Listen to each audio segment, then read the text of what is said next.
Hello and welcome back to a brand new DNF1 F1 podcast. I hope that you're all doing well and thank you as always for being here. It's great to have you along for a bit of F1 chat and discussion, and in this episode we are going to be previewing the US Grand Prix, the second race in the United States this season, of course, following the race we had in Miami. We're now heading to Austin, Texas, the Circuit of America, a fan favourite, it must be said, over the last few years, and of course that will be the little prequel, if you like, before the glitz and the glamour of Vegas dons its way onto the F1 calendar very, very soon. But plenty of stories to be getting into, and joining me on this episode to discuss everything that is going to be going down heading into the US Grand Prix this weekend, we have Lee Wallington and Courtney Pine joining us on the panel tonight. First of all, Lee, let's start with you.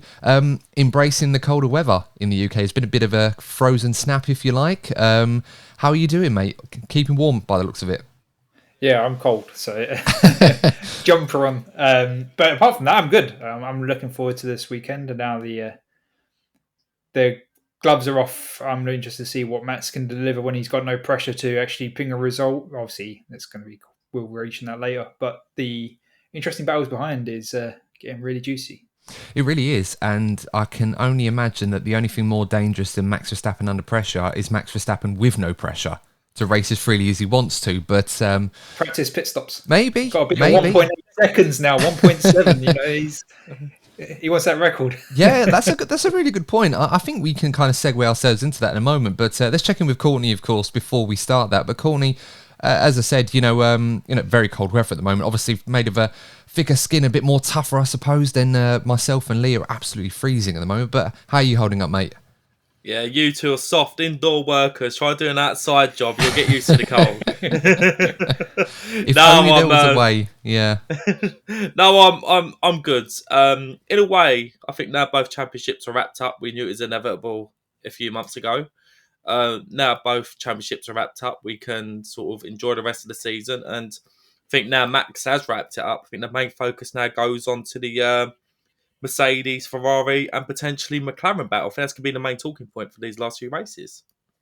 Yeah, in a weird way, I imagine this is probably the only way in which we're going to get less screen time regarding the championship and Max Verstappen and Red Bull, waiting for them to wrap all of that up than we already were at this point in time. I really do hope that he does get some TV time on the track this weekend, because other than the occasional reminder that he's still leading, guys, don't worry, he is still driving around there, just a bit quicker than everybody else. But you're absolutely right, the action is very much going to be between probably P2 to P20 this weekend, unless something crazy actually happens.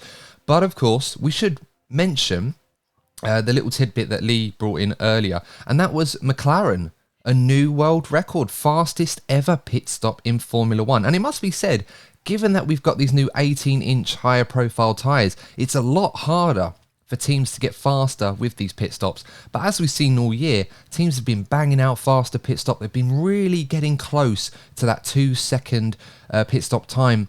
And there have been a few cases this season where teams have been able to achieve that. But McLaren going one further and setting the fastest ever pit stop in F1 history, 1.80 seconds, 0.02 of a second faster than Red Bull managed. I think what was it, 2021 in Brazil or 22? I can't remember the year exactly, but great achievement from McLaren. And I think that on its own, if we were to isolate McLaren's rise in 2023, I think you could sum it up pretty much from that alone. Rather than just look at just the results. McLaren have really come a long way, and they're starting to look like the McLaren of old when they used to be winning races in world championships. The team is a very much well-oiled machine right now.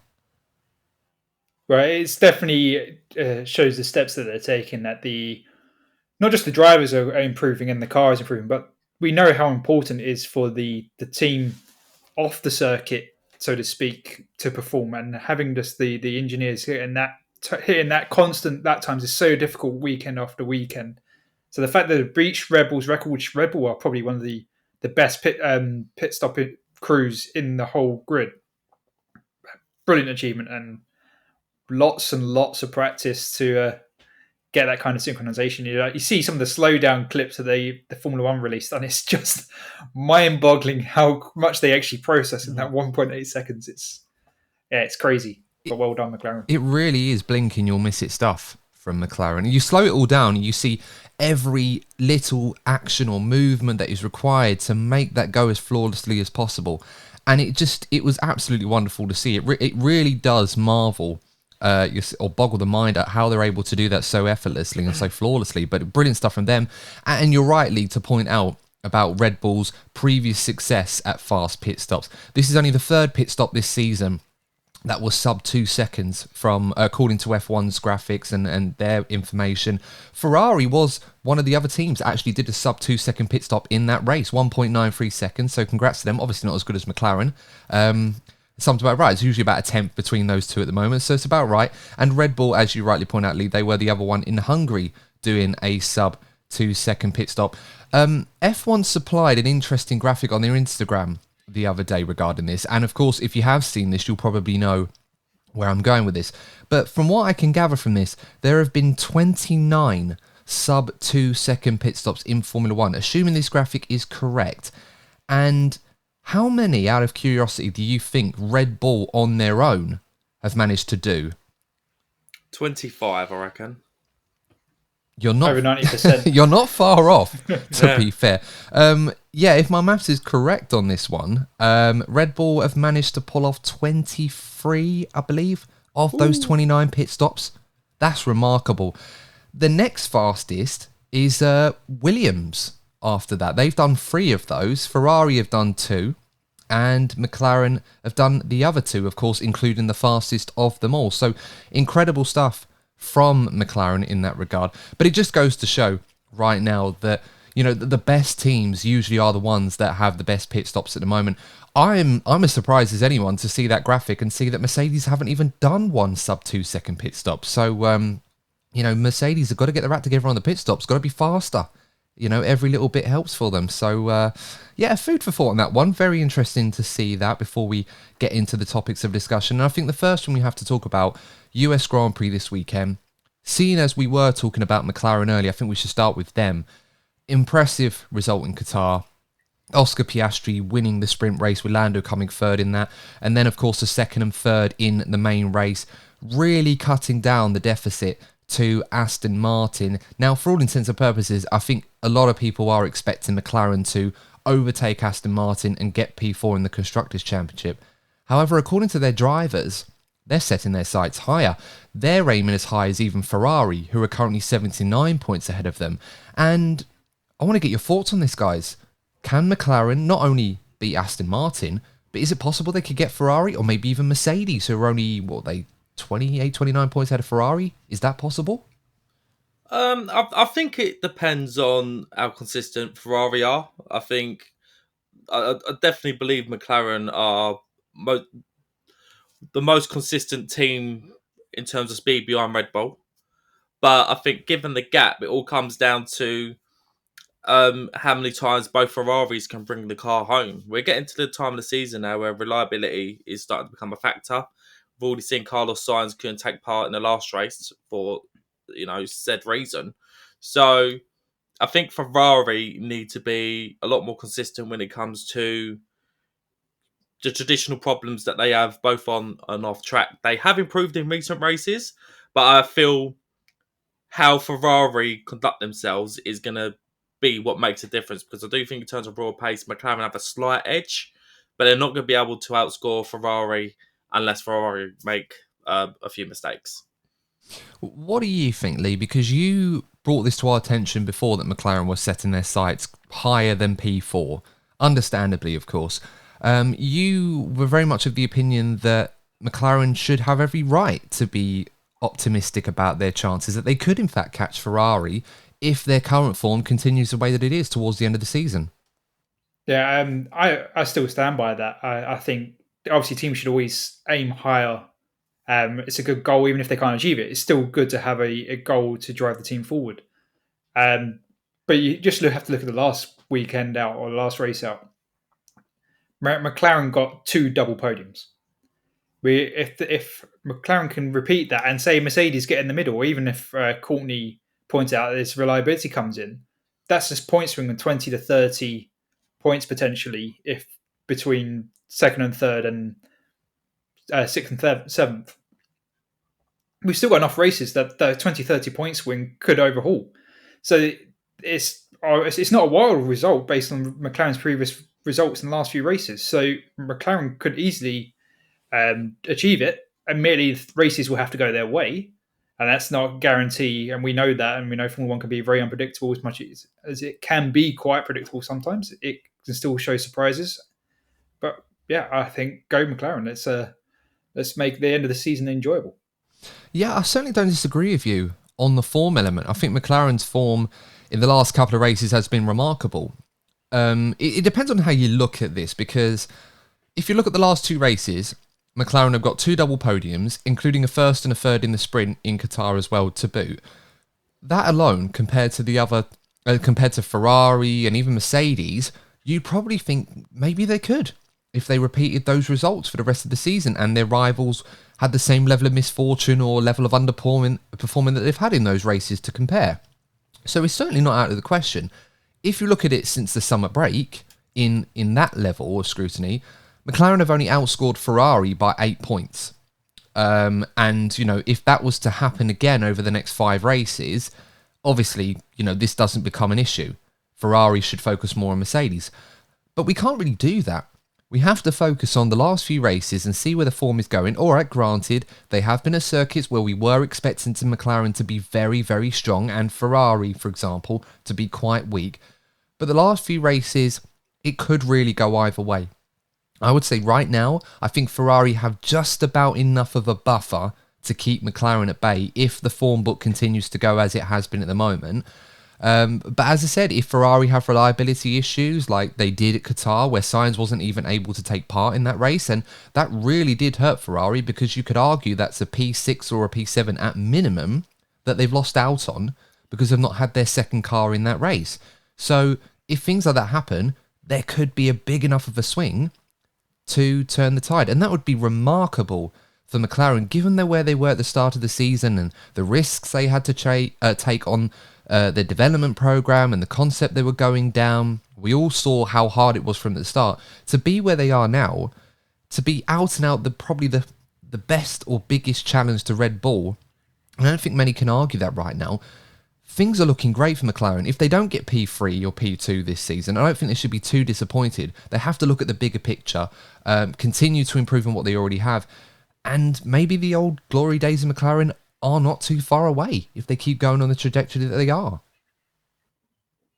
Oh yeah, very much so. And you have to think Oscar's looking at the potentially overhauling Lewis's record since 2007 with the most points scored for a rookie in a rookie season. It's only 27 points, and you base on the McLaren's performance, that 27 points in the last few races is very likely to be achieved by Oscar, which would be obviously a record for that McLaren driver. Very, very true. And of course, we should mention before someone does in the comments that, obviously when you factor in the points differences between what Lewis Hamilton was getting in 07 and Piastri's getting in 23, there's obviously a huge gulf, and it has to be adjusted in Lewis's favour to allow a fair comparison. But F1 never do that, do they? They never do. So Piastri, for all intents and purposes, will probably end up having that record and we'll be promoting it. But then there'll be an asterisk saying, well, we have to convert Lewis's points in 07. And obviously, because Lewis very, very nearly won the championship that year, is obviously going to be much higher, with all respect to what Piastri has achieved this season. But let me know your thoughts in the comments, guys. Where do you think McLaren are going to finish in the Constructors' Championship at the end of the season? Are they going to be 4th behind Ferrari and Mercedes? Are they going to be 3rd? Or could they get P2? Let me know in the comments, how high can McLaren go in 2023? Next talking point of discussion, if I may, to move this along. We mentioned Lewis Hamilton earlier. Interesting news coming out the other day that the FIA are revisiting the incident in which Lewis Hamilton crossed the live track during the Qatar Grand Prix. Now, this was following the collision that he had with George Russell, his teammate, which saw him retire at the very beginning of the race. Now, we're not going to go back into that incident. I think we've all made our thoughts very clear on how that all went down and who was responsible. However, there was that moment on TV where we saw Hamilton crossing a live circuit despite there being a safety car, and obviously that is not allowed. In order to get to the pit lane, you have to go around and be escorted, whatever the protocol is, but you're not allowed to cross a live circuit in that matter. Now, originally, he was seen by the stewards to basically discuss this and obviously receive a reprimand. And he was given a non-driving reprimand and a €50,000 fine with a 25,000 suspended euro fine until the end of the season. Of course, there was, as long as there was no similar breach of that nature in the future. And that seemed to be done and dusted. I think we can all agree, as dangerous as that was at the time, it seemed like a reasonable punishment under the circumstances. You don't want to make a big thing about a driving punishment like a grid penalty or something stupid like that when it's not really relevant. The FIA are now looking into this again, not necessarily because they feel perhaps the penalty requires harsher punishment because of how serious it could be under the circumstances, but they've referenced in view, and I quote, in view of Lewis Hamilton's role model status. They're concerned about the impression his actions may have created on younger drivers. Now, Courtney, I see you shaking your head on this one, so I'm going to come to you on this one. What are your thoughts on this? Because me personally, I don't have a problem with the FIA wanting to revisit an incident of this nature because perhaps they feel the punishment isn't harsh enough in isolation. But I'm not sure I agree with the precedent that they're trying to set here because of a specific driver's status in the sport. What are your thoughts? Oh, I think it's absolutely ridiculous. I mean, if you're going to look at other sporting events and, how the conduct of the sportsman could have on the audience, I mean, for those of you that are not aware of the entertainment boxing, I mean, the actions of Dylan Dennis in the boxing, making an absolute clown of himself, where there'll be loads of young adults watching. If Lewis was behaving like that in an F1 sense, then yes, absolutely look into it. But you have to have that consistency. Once again, you can't just single somebody out because they're more popular.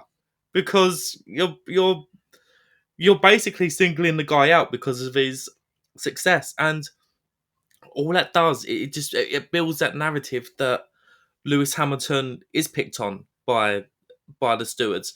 It's something that, has been said throughout Lewis's career. And I'm sorry, to the fact that you've punished the guy and you've gone, actually, because it's Lewis Hamilton, we should have a look into it again. Just once again, the FIA are stirring up trouble within the grid and between different fan bases, just like they did in 21. I think that's what comes to my mind about the 2021 season. We know how toxic it become. And actually, one of the main reasons why it was is because some of the stewarding during that season was atrocious. I mean, it does raise an important issue here because the role model status that is attributed to Lewis Hamilton, more so than other drivers, which is a bit odd because I think all F1 drivers are in their own right a role model for the sport. Equally, it shouldn't matter if you're Sir Lewis Hamilton, it shouldn't matter if you're Logan Sargent, for example. You all have the same level of responsibility as a role model within the sport. And I mentioned Logan because I'm pretty sure, I might be wrong on this, but I'm pretty certain I saw him do the exact same thing in Japan only a couple of weeks ago when he crashed. I was going to mention that. Yeah, exactly. And it was never mentioned then. And I know the FIA will probably say, oh, well, people watching that will see Logan Sargent do it. They may not be impressioned by it, young drivers or young kids. But they see Lewis Hamilton do it, then it becomes a bigger problem. Everybody's talking about it. It gets broadcast everywhere. I mean, it's why we're talking about it now. But the issue at hand here is not necessarily about someone who is an absolute megastar, arguably the largest influence from a single driver we've ever seen in Formula One. I don't think many people can argue that the kind of star power Lewis Hamilton has and has brought to Formula One through his reputation and what he's achieved in the sport and outside too. But I don't understand why a precedent should be set here because of all of the things Lewis Hamilton has achieved and what he represents is weighed into this. I don't agree with that. I think what you end up doing is setting a precedent now where there are certain drivers, or maybe even Lewis on his own in isolation of this, must be treated harsher for other incidents, and it will start with this and it will end up being the same for other incidents in the future should he be judged more harshly because of his star power or his role model status, as the FIA quoted. Obviously that sounds ridiculous, but that is kind of the path we're going down here if the FIA think it's appropriate to punish him harsher because of who he is. It sounds nuts, doesn't it? Yeah, I agree with both of you. I think it is silly. You have other punishments in the sport, our incidents, and it's taken in the impact of that race. Obviously, if it's a miscretion against a driver or an incident, it's sometimes they weigh in the impact it's had on the other driver's race by its alone in isolation. But just because it's who he is, that's just wrong. It's such a as you said, it's such a dangerous precedent. And I mean, talking about Lewis now, but it could easily happen to any driver, like Logan, using him as an example because he did it in Suzuka, or because of who he is. We're not going to give him anything because it's only Logan. We're just not giving him any. It's just unfair, and it shouldn't be a precedent to be set. Yeah, it's a very, very strange one. I mean, I can give you another example that I've seen on social media a few times. Admittedly, I haven't gone back to check if this is actually correct, so take of it for what you will. But a lot of people have referenced when Max Verstappen did the same thing at Monza in 21 after he and Lewis collided with each other. And obviously with everything going on in the aftermath of that and Max Verstappen receiving, a grid drop for the next race after he was deemed as more responsible out of the two in that incident. They didn't go back and reviewed it because of his status in the sport as being, the young star threatening the established champion and the future of the sport and everything else. He obviously carries a huge influence amongst his demographic. So are you going to suddenly start judging his incidents a bit differently in the same way as you would with others? Would you do the same to Fernando Alonso, for example, or Charles Leclerc, for example? All of these drivers should be judged exactly the same, regardless of how much influence they have outside of the sport. And I think if you're just singling out Lewis Hamilton on this incident alone because of his star power, you're going to start going down a very dangerous path where a lot of people are going to question the objectivity and the integrity of the FIA. I mean, they've been doing it for years when it comes to Lewis Hamilton, whether you're in favour of it or against some of his punishments, and for whatever reason that may be. But I just don't agree with this at all. And I think they really do need to clarify this, because we've joked in the past that the FIA are very bad at wording press releases properly, and they tend to bring more questions than answers to this. But I feel like if they just continue with this action, you're going to start to have a lot of issues going forward in terms of their objectivity, their integrity, or how they just judge incidents altogether, depending on who the driver is. Well, yeah, look, we've had a lot of talk this season that Red Bull seem to get away with a lot compared to other teams. So if you add that, plus this incident now with Lewis Hamilton, that really is going to stoke the flames that they do pick on Lewis Hamilton. And obviously Red Bull and Mercedes have this big rivalry since 2021. It does feed that narrative that the FIA are very much on Red Bull's side in comparison to Mercedes. Whether you agree with it or not, if you put these two things together, it does really does paint an awful picture. It's true. And Red Bull fans listening to this will probably think, oh, here we go. They're going to try and complain about Red Bull never get punished for anything. But the thing is that it's not even about that. It's about the fact that the FIA are openly admitting that they probably judge different decisions based on who is actually involved rather than the incident itself. Whoever's involved should have no bearing on the actual incident in question. I mean, I can cite a Red Bull example that they prevented themselves from happening was the incident with Perez in Japan, when they got him back out on track to go and serve a potential time penalty that he had hanging over him after he'd retired, just to avoid him getting a grid drop in the next race. And I guarantee that if he hadn't have done that, because it's Red Bull and because of their standing in Formula 1 at the moment, the FIA probably would have looked at it and thought, you know what, we are going to punish him over it. Whether they would have done or not, I don't know, but I'd imagine they probably would, and Red Bull knew that, and that's why they eliminated that from the equation. So the fact that they are seemingly openly admitting to judging incidents differently based on who's involved or their position in the sport, that's not the right thing to do. You shouldn't be doing that. So we'll just have to wait and see what happens. But yeah, absolutely ridiculous. And I'm sure Lewis will be quizzed to no end about his thoughts on this at the Grand Prix this weekend. We'll just have to wait and see what he has to say on that matter. But as I said, guys, let me know your thoughts in the comments about this particular topic. Let's move on now to, we talked about Red Bull. We'll talk about them briefly. Both championships now wrapped up. Max Verstappen, a 3-time world champion, Red Bull winning the Constructors' Championship. We already knew that going into the Qatar Grand Prix. I want to focus on Sergio Perez. Now, for a while now, we have been talking a lot about Sergio Perez and his future within the Red Bull team, and has he been driving at the standard that the Red Bull team require, and what his future within the team is going to look like. At the moment, it did seem that Perez's future with the team, in the short term at least, would be secure until the end of 2024. We had heard rumours that his performances weren't up to scratch by the mid-season. They may look at replacing him in the same way that they did with Nick De Vries at AlphaTauri and Pierre Gasly and Alex Albon before Sergio Perez came into the team. We're now starting to hear rumours that Sergio Perez could be at risk of losing his seat by the end of this season if he is unable to finish in second place in the Drivers' Championship. And there's a very real possibility that that could happen in terms of the standings. Lewis Hamilton at the moment is only 30 points behind Sergio Perez. Of course, Sergio has 2 victories to his name, so he would get that extra point on countback. And, you know, it's not to say Lewis can't win at least 2 races, but it may be unlikely with all respect given the current form in F1 at this point in time. So there is still a good chance that Lewis could overhaul Perez by the end of this season. And the view is right now that if Perez does lose his seat, he'll be replaced by Daniel Ricciardo.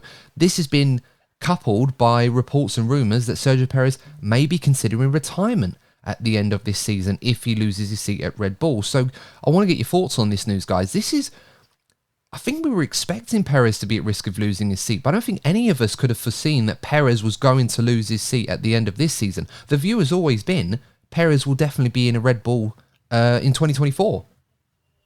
Yeah, it'd be harsh, but at the same time, we have been very vocal about, you think about how well Max has done in comparison to his teammate. I think, the points, when they say in football, the table doesn't lie. It tells a story in its own right. And the same applies in F1. If you ever see, not only the gap in terms of championship points, but the gap between Max and Sergio in a majority of races this season, he simply hasn't done enough. And I do feel that Red Bull are now thinking ahead to the future. You're looking at the trajectory that McLaren are coming up. You're seeing from Mercedes and maybe even potentially Ferrari in a sense, they seem to be figuring out the problems that have kept them down over the past year or so. So they're potentially thinking, look, we're going to have a bit more of a difficult championship battle next season.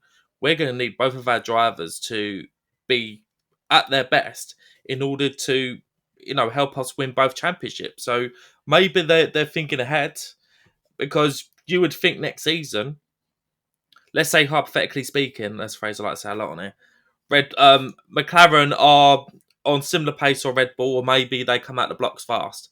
They're going to have both drivers. We've seen it lately with both Piastri and Norris. They're going to have 2 drivers on the ball. Same with Mercedes. So Red Bull, if this situation was to occur, they're going to have one driver getting the big prizes, because we know that Max is the best driver in current form. But Sergio Perez won't be getting the other set of points that the Red Bull team will need. So maybe they are watching what's going on with other teams and they might be wanting to act on it. Yeah, I mean, we saw last year with Sergio Perez coming P3 in the Drivers' Championship behind Charles Leclerc. He lost out in that particular battle. Red Bull would have been disappointed, but I think they kind of looked at that situation and probably gave Perez the benefit of the doubt in that Charles Leclerc, for at least half the season, was in a championship fight with Max. And then afterwards, that started to slip away. Perez's form obviously got better, and he narrowly missed out. In the last race, he just narrowly missed out. Leclerc was able to get the job done and finish P2. This season, however, I know you mentioned, Courtney, the championship table doesn't lie. I think we can give it some leniency in this sense, because if you looked at the championship table in isolation and didn't watch any of the races, you probably would have looked at Perez and think, you know what? Max has been absolutely brilliant. Perez is P2. What are Red Bull complaining about? But the reality is, post-Miami, it's been dreadful for Sergio Perez. He's acquired majority of his points in those first 4 or 5 races this season. Since then, it's been absolutely dire. And that is obviously what gives Red Bull cause for concern going forward, because, as we said before, Red Bull are enjoying a current period of dominance where Max Verstappen is capable of winning both the Drivers' and Constructors' Championships single-handedly at the moment. And the way he's going, he probably will end up doing that, all jokes aside. However, next season, based on what we're seeing right now, McLaren is emerging as a serious threat. They have plans to try and close that gap. And at the moment, they look like they could do that. Mercedes, obviously, they're going to be stronger next season. Ferrari are obviously going to be stronger next season. How strong, we'll have to wait and see. We don't know where Aston Martin are going to be, but they could make a similar rise, relevant to their delta last season to where they are next season. So there's always that threat that Red Bull could have some serious competition next season. At least we hope so, for the benefit of, the competitive nature of this sport. As much as the dominant era can be enjoyed and appreciated, we all want to see competition here. So if that does happen, best case scenario, the top 3 or 4 teams are fighting out for the championship. Red Bull are going to need both Max and their number 2 driver firing on all cylinders. And I think with all respect to Sergio Perez, he hasn't been doing that for quite some time, particularly this season. And I think that's where Red Bull are concerned right now.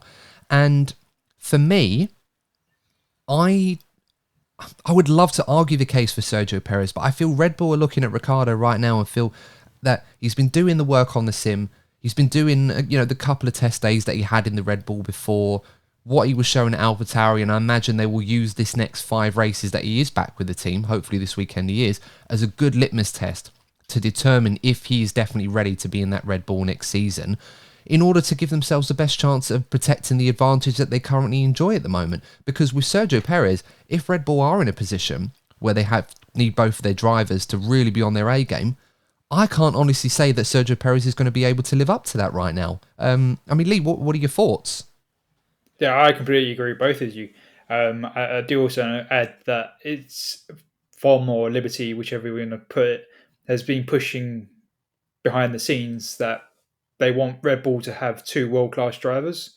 Because just in case Red Bull dominate again, they're concerned that viewing numbers will slip, especially if Max is in the leading domination. And they don't, from a business perspective, they don't want numbers to slip. They've done all this hard work to invest, drive up viewing figures, drive up engagement with the fans.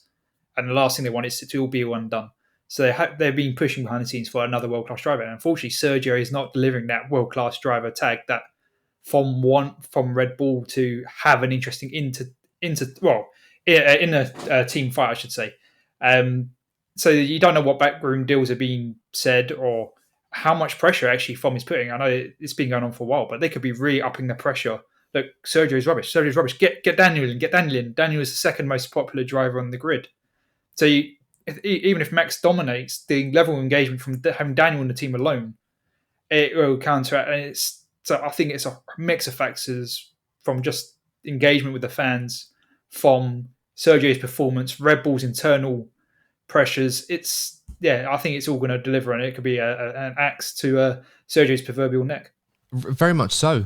Red Bull obviously had a lot of time to weigh this up throughout the season, and there is the financial element to it as well, but obviously Red Bull are prepared to take the hit on that in order to secure the dominant position that they're currently enjoying at the moment. And, you look through F1 history, and whenever you associate, dominant periods with the teams that have dominated them, they've always had a very, very strong number 1 at minimum, and a reliable number 2 driver that more often than not is there to pick up the pieces when the number 1 driver, for whatever reason, isn't able to deliver. I mean, we go back in history, we've got not necessarily a 1 and a 2 here, but Prost Senna, obviously a very famous one. But if you look at a more traditional number 1, number 2 driver pairing that we've been accustomed to in dominant periods, you look at Hakkinen and Coulthard in the early 2000s, Schumacher Barrichello, or Schumacher Irvine, if you like.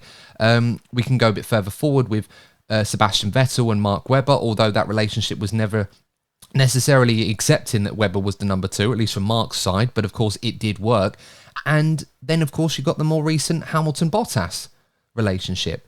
And that's what Red Bull are trying to achieve here. It amazes me that Red Bull's success has been so amazing by the standards of dominance, if you like. Yet Red Bull have never had a 1-2 in a Drivers' Championship, ever. In any season that they've won, which amazed me, considering that they've... I didn't know that. No, it's amazing. I never knew that either. I had to look this up, but they haven't had one. So that is definitely weighing on their mind. And Perez was narrowly close to doing it last season when Max was world champion, of course. So it's a tough one right now. I guess the question has to be, if you have to make that decision, and it's between Perez and Ricciardo at Red Bull, because let's be honest, there isn't really any other driver that's available or ready within the Red Bull camp to take that second seat. And other drivers outside the Red Bull program, like someone like a Norris or a Leclerc, for example, just spitting a few names out there, their contracts won't allow them at this point in time to jump into that Red Bull in 2024, despite their best wishes if they wanted to do that. So if you were at Red Bull right now and you were given the decision, would you stick with Perez or would you take a punt on Ricciardo? And that's without seeing what Ricciardo does in these last few races. I think another thing worth noting, it literally just come to my head.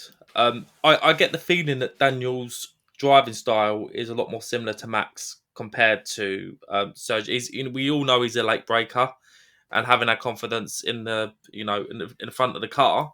So maybe if Red Bull thinking about how they're going to develop their car moving forward, if they were to develop a car to even it out and suit Sergio a bit more, it might actually affect the peak of their pace. So maybe having a driver with Daniel's driving style, it might actually benefit Red Bull in the next season. It could do. Very much so. I mean, a lot of people will obviously be concerned about Daniel's form when he was at McLaren, and the lack of natural feel and ability and adaptability to drive around a car's issues in the same way Lando Norris was so successful at doing. Obviously, that's going to raise a few questions, but we're talking about Red Bull here. They know Daniel's style very, very well. They know how to get the best out of Daniel Ricciardo. So in a scenario like this, they probably feel that, well, that's because McLaren weren't able to get the best out of Ricciardo. We know how to do that. So maybe that goes in his favour. As I said, it does feel like it's going to be Ricciardo or Perez right now. As I said, there were rumours going around that if Perez isn't able to stay in that Red Bull, he may retire from the sport altogether. So I'm going to play devil's advocate here, guys. Ricciardo or Perez for 2024 in that Red Bull. Without seeing the last 5 races, so we're going to have to make a bit of a stab in the dark here, if you like. If you were given the option, who would you go for? Oh, that's a tough one, to be honest. I would just go for Daniel, to be honest. He's not going to do worse than Sergio, but the chance is that he could do a lot better. I'm sorry, I like Sergio a lot, but if I was Red Bull, I would just take it and go with Daniel. I'd say Ricciardo as well, I think, for various reasons. I think Red Bull need a little bit of a freshen up in that number 2 seat, particularly if they are going to dominate next season. And Lee, you put it perfectly. I think that from the PR perspective as well, I think, obviously, aside from their fan bases, I think Red Bull have had a lot of negative PR over the last 3 years. So having a driver like Daniel, the casual fans would be thinking, yeah, you know what, Red Bull dominating, but at least Daniel Ricciardo have a chance to win a race. So I just feel that will sort of create a lot more positive PR around the Red Bull team if you just have that character. Yeah, and it's a different Daniel Ricciardo to what we've been used to before. I think he's a lot more open to this idea of being the team player in a Red Bull rather than what he was before when he was fighting tooth and nail with Max back before he left the team a few years back. And when you're making this decision, and for the benefit of those listening, I would probably go with Ricciardo as well for 24. You already know what you're going to get from Sergio Perez right now. And as this Red Bull car continues to develop over the next few years, it's going to lean further and further towards what Max wants. So your question becomes, it's not a case of, would Ricciardo be good enough to get the most out of this car in the same way that Max does? The question is that we already know what Sergio Perez is struggling with at the moment, and he's had the best part of 2 years to try and adapt to these issues, and it's going to get harder and harder and harder for him. So for me, even though you're taking a gamble on Ricciardo, I feel like you have to give the guy the benefit of the doubt with these new cars, in that we haven't seen what Daniel can do so much in one of these new cars so much. But we know his performance is quite decent because he was able to match Tsunoda at the very minimum. So with a bit more experience and a bit more time, I'm pretty certain we'd probably get more out of him than we would do out of Perez, with all due respect. I could be wrong, but I think we've seen enough of Sergio Perez in this Red Bull to know it's probably not going to get that much better unless Red Bull shift their concept focus towards him instead of Max, and we know that's not going to happen. So, yeah, we'll have to wait and see. A quick one, Courtney, you mentioned the bad PR with Red Bull at the moment, and one person in particular that has been brought to the headlines for that is Dr. Helmut Marko. Obviously said some very disrespectful comments about Sergio Perez a while back that we discussed at great length. There's been rumours going around that his future within Red Bull is at risk well. So I just wanted to get your thoughts on that one briefly before we go to our predictions. You know what? I think that'd be a very good move by Red Bull. Obviously, Red Bull will thank Marco for the work that he's done over the years. Obviously, the financial support, and he has been a big part in taking Red Bull where they are in terms of performance and facilities. But every time a microphone is put anywhere near that guy's mouth, he just spits bile. To be honest, he actually comes across as a very bitter and angry man. And I actually think, for the benefit of not only Red Bull but for F1 moving forward, I think F1 will be in a much better position if we don't have characters like this in or around the grid. Yeah, it's true. I mean, not to be, how can I put this in the right way? No, I'm going to start that again, actually, because I'm not sure if I can word it properly without saying the wrong thing in that aspect. It's a very, very tough one for Red Bull. If we're talking about that element alone, obviously the PR work they have to do to try and, get around certain issues or try to, acknowledge these problems and try to learn from them, they do keep happening all the time. And it does seem, in majority, to come from this particular person. Now, I'm not going to focus my thoughts on that element of this in terms of whether he should still be with the team or not. I think there may be more to this than just that. I think there is an element of the recent success rate, if you like, of the Red Bull Young Driver Program, which Dr. Helmut Marko is still a very big part of and a key influencer of. And with the exception of Max Verstappen, or post-Max Verstappen, if you like, over the last few years, we've seen drivers like Pierre Gasly, Alex Albon, Yuki Tsunoda. We've got to chuck Liam Lawson in the mix as well here, because he has been a part of this. I mean, you can go further back and say drivers like Yuri Vips, for example, but of course, what he said and what he did, we'll never know what he would have been capable of in that position at AlphaTauri, for example, if he was going to be the next guy going into the F1 seat. But we've got a distinct lack of stars here, with all due respect, compared to what Max Verstappen has achieved. Every single one of them has been touted with the potential of being in that Red Bull. Some have got there, not been able to hold on to it, and they've struggled, and some haven't quite made the grade yet. And it does make you wonder, given how frequently and how often Red Bull like to put their young drivers eventually into that Red Bull seat, and hopefully they go on and shine and be successful, but they haven't and they've been replaced, it does raise questions over how strongly Red Bull feel about the current crop of young drivers that have been put through on the advice of someone like Dr. Helmut Marko. So in a way, I wonder if Red Bull are starting to look at where they are right now and think, there's a lot of young talent there that we missed out on, or we've been pushing the wrong drivers into that seat. Maybe we need to change things around in terms of who is actually managing this program and who is pushing these drivers going forward, because clearly what we're doing is not good enough. Yeah, I would agree with that point there, Adam. And I also think it's more. I think it's also bigger than that. Obviously you recall Mateschitz has passed away, so the actual senior management of Red Bull has changed. The expectations of regarding Red Bull have changed, and Dietrich had forgotten his name. Helmut Marko, sorry. It just escaped me. He had Helmut Marko's back. He reported, the direct line, but that's now all gone. And I think there's a big struggle between Christian and Helmut about where they want to take that team. Although, obviously, Christian's the team principal and Helmut is a advisor, wherever you want to call it, the terminology they put. But there's big power struggle on the direction of the team in the future. As you said, the young drivers program, and I think it's all coming to a head about who goes to the new Red Bull. Is it Christian, the Red Bull senior management? Is it Christian that goes straight there, or is it Helmut? I think it's multiple factors that's really coming into play here, and it's a political power struggle more than anything. It very much is. And we haven't even mentioned Nick de Vries in all of that. A driver that was he was pushed into that F1 seat or promoted into it on the advice of Dr. Helmut Marko. Christian was very much against the idea of putting Nick de Vries in that car because he'd only seen one race. They took a punt. It didn't work out. It's obviously not going to look good on Dr. Helmut Marko if that decision doesn't go well. He was the one that obviously made the decision that we've got to cut the cord on this, but it was based on the back of his advice originally. And if those things don't go well, it doesn't look favourably on you. So as you said, Lee, there is a power struggle there. And perhaps we are in a situation now where perhaps Christian is looking for a bit more autonomy than he currently already has. And I don't think Red Bull can really look past him in that regard, because he himself has been very central to the success that Red Bull has had over their inception when they came into F1, many years ago. He's been their only team principal and CEO since then. So maybe that's what's going on here. Or it could be a bit of all three, perhaps. I think we've all brought some good points up on that, but let us know your thoughts, guys.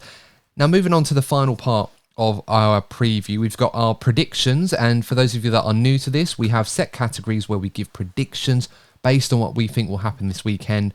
And we try to pretty much outdo the other. But of course, we have a bold prediction as well in the mix. So the first category is the best surprise. And this could be the best surprise from a driver or a team in particular, necessarily in a good way. So I'm going to come to you firstly. Who's your best surprise this weekend? For me, my best surprise is the Alpines. I think Alpine land is going to be quite comfortable here. I think they've had a string of strong performances from one driver the last few races, and I think they're going to balance out a bit this weekend, and they're going to really bring out the best of both drivers out this weekend. I like that. I was tempted to go Alpine as well for the same reason. I'm going to go with Alex Albon this weekend. I think Williams have been a bit of a rut the last few weeks. Albon does tend to go pretty well round here at Texas, and I think it's a circuit where we may see Williams come into their own again with that straight line speed that they have, and they've been quite handy at a few places similar to the Circuit of the Americas. So yeah, I'm going to go for a punt and go with Alex Albon to be my best surprise this weekend. Courtney, how about you? I'm going to say Kevin Magnussen. Oh, I like it. So Haas are bringing upgrades this weekend, and it's obviously we already know it's quite a tight battle down there, and they've had a bit of a boring season. So, but the one thing I will say about the Haas is that they've had some decent qualifying positions. So, I reckon that Kevin Magnussen is going to have a good qualifying. Maybe just about getting into. Pole, you say, Courtney? You imagine it's happened before. We might have some Texas rain. Who knows? But I reckon he'll easily make it into Q2, and then I think he'll sort of be very much one of the lead drivers from that bottom bunch. So I think that Haas need to make an improvement because they risk finishing last. And I think if out of the two drivers, I do feel that Kevin Magnussen will be the one to get the result. May well be. I like the prediction there. It's nice that we've all gone a bit different this weekend in that regard. We often do tend to mimic each other, or at least say what we're all thinking. But it's good to see. Flop of the weekend, I think we might be quite aligned on this one. I'm going to get the ball rolling. Lance Stroll. Yeah, Lance Stroll. Actually, we're not. I was going to say Logan. Who are you going to see, Lee? Logan. Oh, at his home circuit? Yep. Oh, go on then, Lee. Why Logan at his home circuit? Well, we know he's under a lot of pressure, and obviously got the support of the team publicly. But it's been a lot of the season has progressed since we were last time in the US in Miami, and he's a lot. I think the pressure is a lot higher now than it was when we were last here, and I just got a feeling that coming back to the US, it's the American driver that under pressure. I think he's going to have a nightmare of a weekend being back in home soil, unfortunately. I mean, he's quite lucky that he gets to go to his home race 3 times a year. That is quite something. I mean, I know America's a massive country, so, no one race is the same, of course. I'm sure plenty of people point that out to me. But, obviously there's going to be a lot of pressure on him. I think he just needs to get his head down and just drive within himself. And I think if he does that, he'll have a good race. That's what Williams have been trying to tell him to do. Yeah. So, hopefully he can do that. Courtney, you and I went with Lance Stroll. Courtney, I'm going to give you the floor with this one. Why is Lance Stroll going to be your flop of the weekend? I think it's for 2 reasons. We're seeing our Aston Martin have been falling back, but at the same time, I think Lance is in such a bad headspace. Like I just don't know how he gets himself out of this hole. I'm pretty sure there's so much political pressure going on within that team. Obviously, given Lance's dad and everything. So I do feel there'll be a lot of toxic energy around Lance Stroll, and I do think it will continue to consume him until he eventually leaves that team. Well, I mean, he has done, hasn't it? I mean, because he was pulled up over his actions on Friday at the Qatar Grand Prix, where, he was alleged to have pushed his performance engineer in the garage, and he'd spoken to the FIA compliance officer regarding his conduct, and he was given a reprimand and a written warning, I suppose, and he had to apologise about that. So it really is affecting him right now. And this is a guy that's not enjoying his Formula 1 at the moment, and the form book shows that. He's not scored in the last 5 races, and he's been woefully underperforming compared to his teammate. And I know we were expecting Fernando Alonso to be better than his teammate, but at the start of the season, when Lance came in, injured as well, he was up there. It wasn't right on the level of Fernando, but he was up there to say, you know what? That's about where I expected Lance Stroll to be when he's firing on all cylinders. I can't honestly say he's been anywhere near close to that for some time now, and I don't expect that to change unless something dramatic happens. But mentally, he is starting to struggle a bit, and I think it's showing in his performances as well. And perhaps he just needs to try and start again, not worry about that, get his head in the game. But easier said than done right now. That we're talking about some mentality monsters here, these F1 drivers, and if you're really struggling with that, it's not as simple as flicking a switch and cracking on with it again. So we'll have to wait and see. But as I said, I don't think we could say any more on that, Courtney. I agree with you. I think it's going to be another tough weekend for Lance. Pole position now. Something a bit more straightforward. Max Verstappen for me. Max. Yeah, I would agree with both of you. Race winner. We'll go Max again. Max. Yep. Sprint race winner as well. Should we do that one? Max. Max, yeah, pretty much. Yeah. Yeah, sorry I brought that up. Might as well I should have just assumed. The podium now, this is where it gets a bit interesting. So, Lee, I'm going to throw this over to you. Who's coming second and third in the main race on Sunday? So, I have used this the last couple of weekends. So, say now, and I'll think of something else for the bold. But it's tied again as another double McLaren podium of Lando and Oscar. I'm going to be a little bit bolder because I think those two, they're going to be quite close on track. I don't think they're going to make contact, but I think the little inter-team battle between them two, it's starting to brew a little bit. Not as much, of course, as Hamilton-Russell, but there are signs there that this one could get tasty, maybe more next season than this one. I mean, we saw Lando in Qatar questioning the team's strategy to hold position and stay behind Oscar when he felt he had the pace to challenge. It's just moments like that where you feel like, you know what? There might be something there brewing between these two, but we'll have to wait and see. But my podium, despite the long explanation that was completely irrelevant to it, I'm going to go for Hamilton P2 and Lando P3. Courtney, how about you? Annoying, but I completely agree with you. I'm going to put Lewis in second and Lando third. The reason I'm going to put Lewis second is, given the incident we had between Lewis and George, we actually slept on the fact that Mercedes had pretty good race pace.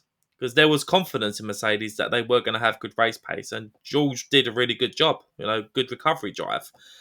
And I also feel that given everything that's happened with Lewis, and also the big story we've been mentioning with the FIA, we know that throughout Lewis's career, when he's had to deal with a lot of negativity, he's actually used that to drive him. So I feel we're going to see a vintage drive from Lewis Hamilton this weekend. Absolutely, yeah. So we'll just have to wait and see. I mean, hopefully he can just put all this nonsense to bed and just do what he does best and just put in a performance. But yeah, we'll have to wait and see on that one. Best of the rest now. And this category is exclusively for the best finisher that isn't currently driving a Ferrari, Mercedes, Red Bull, or a McLaren. Now, I'm excluding Aston Martin from this conversation now. So they are now in play, if you like, for this particular category, because I think we can agree, despite Fernando Alonso's Herculean efforts, Aston Martin aren't really in the mix on a normal basis compared to the likes of Ferrari, Red Bull, McLaren, and Mercedes at the moment. So, who are we thinking, guys? Who's going to be our best finisher? Does the inclusion of Aston Martin change your answer? I'm saying Pierre Gasly. I'm saying Esteban Ocon. I'm going to go Fernando Alonso, and I know that's convenient because I've just added them back into the mix. I'm glad you said it. But yeah, I'm doing it before someone else does. No, I think, all jokes aside, it's Fernando, isn't it? It's the only explanation I need for that one to justify it. It's Fernando. Fair enough. Fair enough. So that leaves us with our bold prediction now. So what are we thinking, guys? What is our bold prediction for this weekend? I thought I already come up with a couple, putting Lewis second and Kevin Magnussen in the mix. Isn't that enough? What, Kevin Magnussen score points? Is that... Yeah, we'll do that. Yeah. There we go. But a P10 finish for Kevin Magnussen. There you go. Oh, P10... All right, I was going to let you have just points, but if you want P10 specifically, I mean, K-Mag could win. Yeah. So if K-Mag wins, it doesn't count. I'll be very specific. There you go. P10 for Kevin Magnussen. All right, then. I'll give you 3 points for that one if that comes in. Lee, what's your bold prediction? Do you take my another double McLaren podium, or do you want something more? No, that's too frequent now. We can't call that bold. All right, you come back to me. Do say your one, and let me quickly just think of something. Fair enough. Bold prediction. I think both Alpines score points this weekend. Is that bold enough? Yeah. I was waiting for you to take it away from me out of spite. I said, no, go give me my double McLaren podium. But is there? Do we need to try and talk about something else briefly before, or are you okay now? I've got one. It's not a very nice one, but I don't think Fernando will score any points this weekend. Ooh. I think that's about probably the best, most likely bold prediction out of the three of us. To be fair, as much as I want to see K-Mag do well, I want Fernando to score points. Well, not very nice. Evidently you don't. We've pushed you, and your true feelings have come out, Lee. So. Clearly not. But I think that's all we've got time for on this one. We've got our predictions in. Let us know your predictions, guys. I'm always interested to see what you think could happen this weekend. They don't necessarily have to be tailored towards our categories. Just let us know any predictions you might have. And we'll try and read some of the best ones out on the review episode just to see how they do over the course of the weekend. But of course, as always, if you've enjoyed this episode and you watch us on YouTube, make sure to like the video, subscribe to the channel. And of course, if you listen to us on your favourite audio platform, don't forget to leave us a 5-star review if you think that we are worthy, of course. But until next time, guys, thank you so much for tuning in. Please stay safe as always, and we will see you in the next episode of the DNF1 F1 podcast. And remember, as always, if you're not first, you're probably DNF1. Take care. See you soon. Goodbye.